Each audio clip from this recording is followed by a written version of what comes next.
اگر بحیرہ احمر میں جہاز محفوظ نہ رہے تو صرف مشرق وسطی ہی نہیں بلکہ پوری دنیا کی تجارت ہل کر رہ جائے گی۔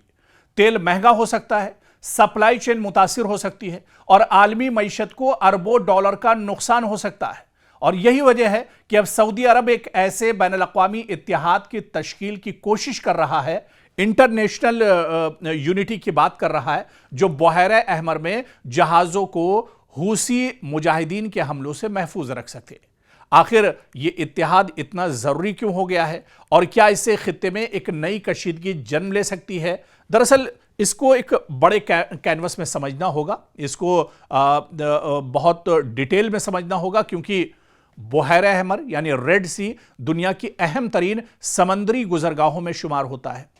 ایشیا، یورپ اور مشرق وسطیٰ کے درمیان ہونے والی عالمی جو ٹریڈ کا بڑا حصہ اسی راستے سے گزرتا ہے۔ روزانہ لاکھوں بیرل تیل اور بے شمار تجارتی سامان اسی سمندری راستے سے دنیا بھر تک پہنچتا ہے۔ لیکن گزشتہ کئی برسوں سے یمن کے حوثی لڑاکوں کی جانب سے بحیرہ احمر میں تجارتی جہازوں پر میزائل، ڈرون اور دیگر حملوں نے اس راستے کو غیر محفوظ بنا دیا ہے۔ حوثیوں کا کہنا ہے کہ وہ غزہ جنگ کے تناظر میں اسرائیل یا اس سے وابستہ جہازوں کو نشانہ بناتا ہے۔ تاہم ان حملوں کی زد میں کئی دوسرے ممالک کے تجارتی جہاز بھی آ چکے ہیں۔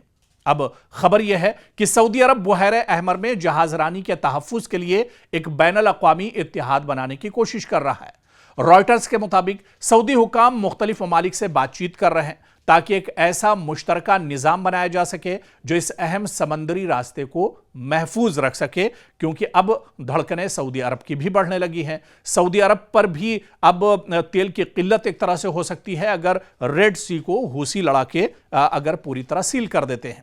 اس اتحاد کا مقصد صرف فوجی کارروائی نہیں بلکہ معلومات کا تبادلہ بھی ہوگا، مشترکہ نگرانی، بحری گشت اور ضرورت پڑنے پر حملوں کا فوری جواب دینا بھی ہو سکتا ہے۔ سعودی عرب کے لیے یہ معاملہ اس لیے بھی اہم ہے کیونکہ بحیرہ احمر یعنی ریڈ سی کے ساحل پر اس کے بڑے تجارتی منصوبے، بندرگاہیں اور نیوم جیسے میگا پروجیکٹس موجود ہیں۔ اگر یہ راستہ غیر محفوظ رہتا ہے تو نہ صرف سعودی معیشت بلکہ عالمی تجارت بھی اس سے ایک طرح سے متاثر ہو سکتی ہے۔ دوسری جانب ایران کی حمایت یافتہ حوثی تحریک اس اتحاد کو اپنے خلاف ایک نئی محاذ آرائی کے طور پر دیکھ سکتی ہے، جس سے خطے میں کشیدگی مزید بڑھنے کا خدشہ بھی موجود ہے۔ سوال یہ بھی ہے کہ کیا اس مجوزہ اتحاد میں امریکہ، یورپی ممالک اور خلیجی ریاستیں جو ہیں شامل ہوں گی، یا سعودی عرب ایک الگ علاقائی سیکیورٹی فریم ورک قائم کرے گا؟ فی الحال اس پر حتمی فیصلہ سامنے نہیں آیا، لیکن سفارتی رابطے تیزی سے اب اس پر جاری ہیں۔ اور آپ دیکھیں کہ بحیرہ احمر اب صرف ایک سمندری راستہ نہیں بلکہ ایک عالمی معیشت، توانائی کی ترسیل اور مشرق وسطیٰ کی سیاست کا مرکز بن چکا ہے۔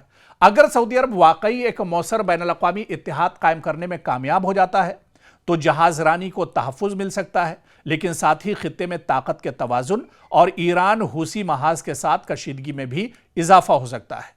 اب آنے والے دنوں میں یہ پیش رفت مشرق وسطیٰ کی سیاست کا ایک اہم موڑ ثابت ہوگی، اور کیا سعودی عرب کا یہ اتحاد واقعی میں مضبوط ہوگا، اس کا اثر دوسرے ممالک پر پڑے گا یا دوسرے ممالک سعودی عرب کے ساتھ جڑیں گے؟ آنے والے دنوں میں یہ دیکھنا اہم ہوگا، بہت دلچسپ ہوگا کہ کیا سعودی عرب کو اس بڑے ایشو پر دوسرے ممالک کا ساتھ ملتا ہے یا نہیں۔